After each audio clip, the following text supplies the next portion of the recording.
Hey there, welcome back to my channel. If you are new here, my name is Neem Awe and I love to help my fellow therapists and social workers get to that money. Yep, I said it just like that. Therapists, you deserve to make good money too. So today I'm going to be telling you how as you, a therapist, social worker, because we can be both, can make six figures in your practice within the first year of you starting. I'm going to give you 5 tips, right?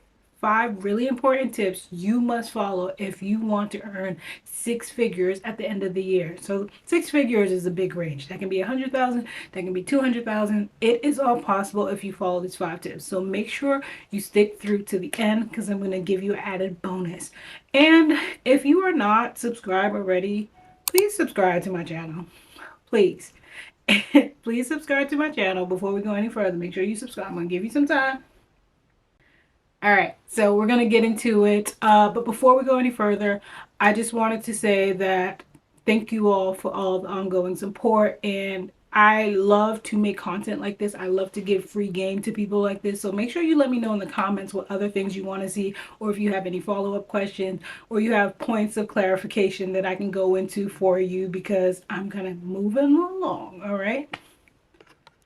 All right, so let's get into it. The number one thing as a therapist, if you're going in, you're starting your private practice, brand new, fresh, assuming you've already gotten your MPI, assuming you've already gotten your liability policy, because you want to make sure you have all those things in place before you jump into private practice, because we are professionals and we act as such. The first thing you want to do is sit down and run the numbers.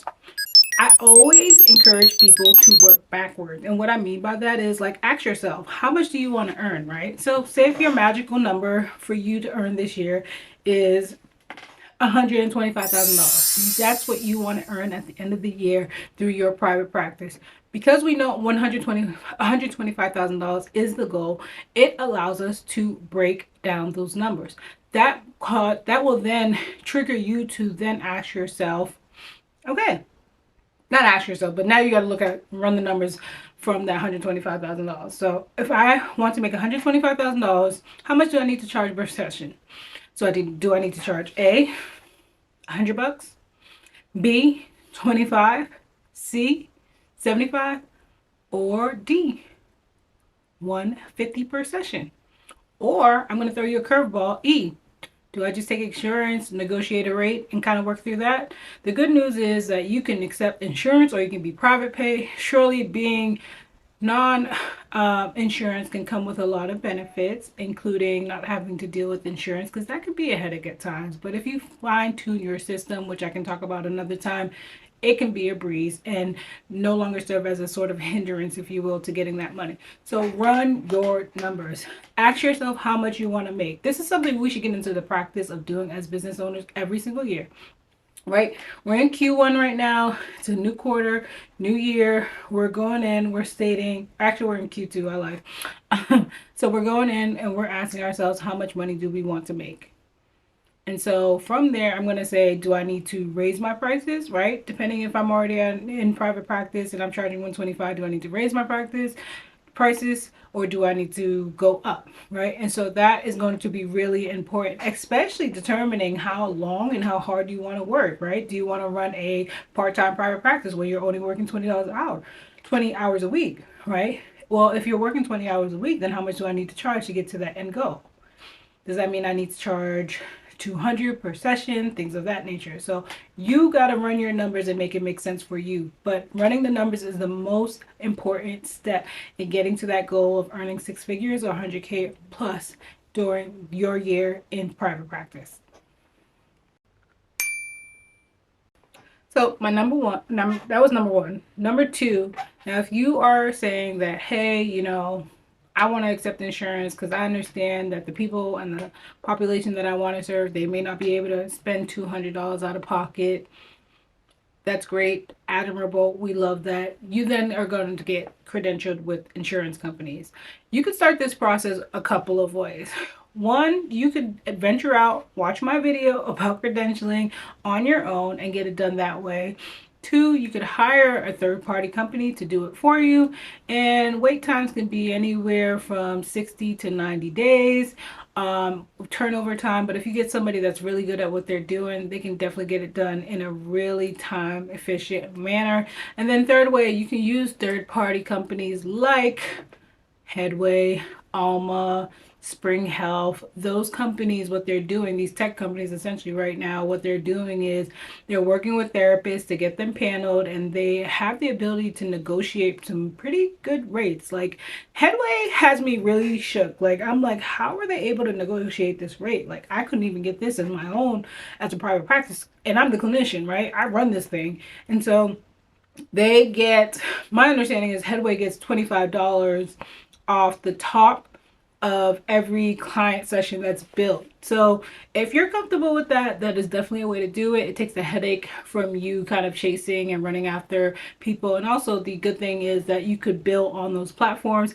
They serve as an EHR as well as a billing platform. So you can bill out directly to or bill for that service once you've seen that client. So deciding if you are going to go this route, there are different ways that you can leverage it, and ultimately you got to do what makes sense for you. But you can still reach this goal. Again, if we're sticking to that goal of $125,000 a year, you can get to this goal using any of these methods to get paneled with insurance. The most important thing is that with getting paneled with insurance, you're able to support that ideal population of yours. Now, if you're not going to take insurance, even better, then you can jump to the next part. Finally, the last thing that I want you to do, you need to contract your services. Whether you're contracting your services to provide supervision to other agencies, schools, teaching, whatever the local police are, police department, courthouses, whatever it is, you need to carve out a section of your services or what you're able to do and contract it out to the state, the city, a small company, a big company, something. Because that way you don't have to work 40 hours a week when you're on this quest to make your $125,000 a year. You know that you have this guaranteed income because of this contract and the negotiation that you've already done to guarantee you that income when you do that work. So for instance, I do supervision. An agency contracted me to do their supervision for the intern students that come throughout the year. So I know I don't have to see a bunch of clients every single day if that's not what I want to do, because I know that I have that guaranteed income because I'm providing supervision about 6 hours a week, and that money is going to come in regardless if I see clients or not. So I have that variety, and I am able to do different things with my skill sets, really. And so it really helps me because I don't get so boggled down in therapy. I get to practice and do different things.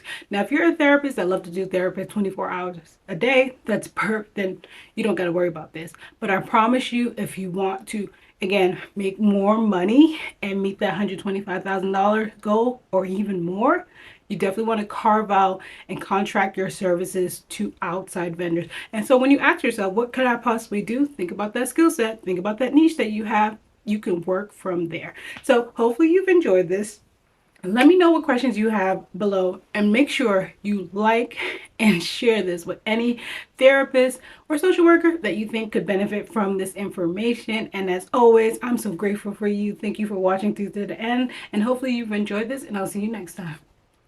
It might be a little controversial, especially considering the origins of therapy being in person, sitting with that client in front of you or in your office. And so I actually believe in trying to reduce costs in areas that you can, right?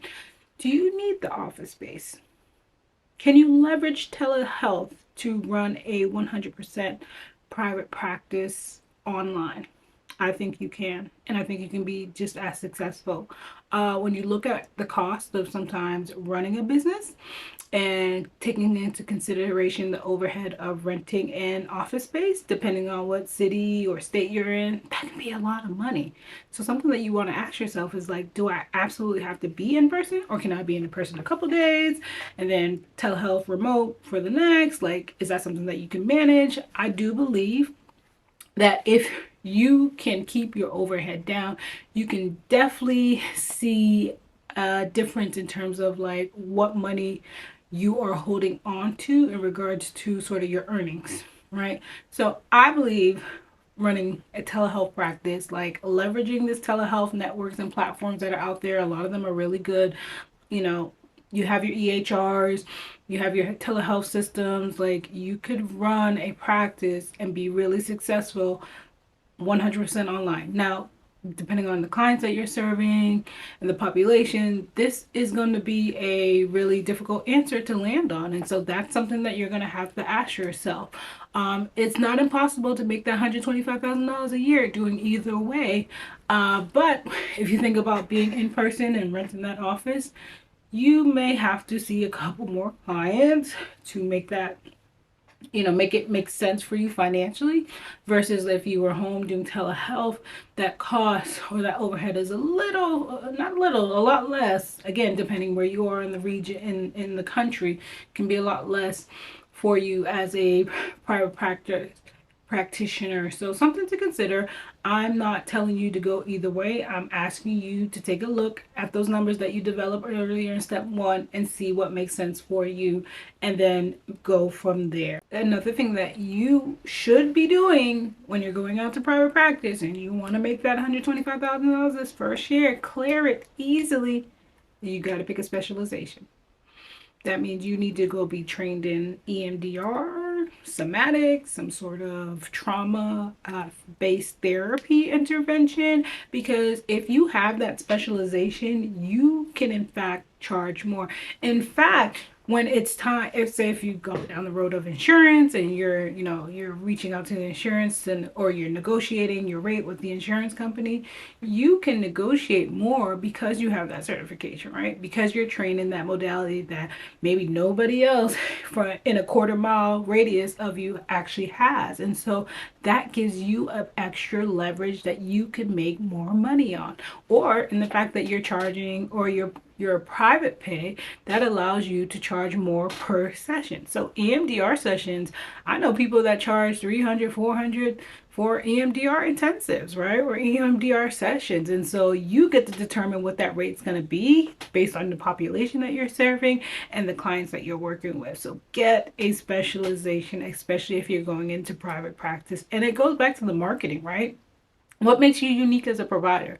What sort of skills, apart from psychoanalytic theory and therapy, what else can you provide your clients that maybe nobody else can, right? What makes you stand out? That's you developing your niche as a provider, and that's going to be so important. And especially when you're building out your SEO, you can build on those niches, if you will, that help you, again, begin to stand out from the rest. And again, this is going to help you make lots of money in your practice and become a valuable source for the community. Also, in terms of marketing, you want to make sure you have a website, right? People need a place to come find you. They need a place to land. Something also worth considering is building a Google, I think it's called like a Google professional page or something like that, where like when people are Googling, you may come up. But the better way to optimize that is by SEO, search engine optimization. Like, I feel like if there was anything in terms of marketing that I am going to invest in, it's going to be my personal website, right? My brand website, and it's going to be SEO. Those are the most effective tools and strategies that I have found in running my private practice. And so what makes SEO so amazing is literally, if you get somebody that's really good at it and really knows what they're doing, anytime a person Googles therapist in my area, you're going to be the first person to come up on that Google search. You know how powerful that is? You being the first person. Like, if this person is in California and they're looking for a therapist and you're the first one or your practice is the first one that comes up, they're more likely to engage with you, right? So it's so powerful. You really want to make sure you get some. It can be expensive, but getting somebody that really knows what they're doing can be really helpful and transformative to your practice, because you'll be getting non-stop referrals. The other thing that you can do is connecting with local medical providers in your area, right? Are you near a geriatrics provider? Are you near a dialysis center? Like, all those people, an interesting fact that I learned when I was working in dialysis as a medical social worker is that 30% of dialysis patients struggle with depression. Right? So there's an opportunity for you to build a connection with those community resources or those community partners to increase your referral sources, so that you're not simply depending on the Facebook group.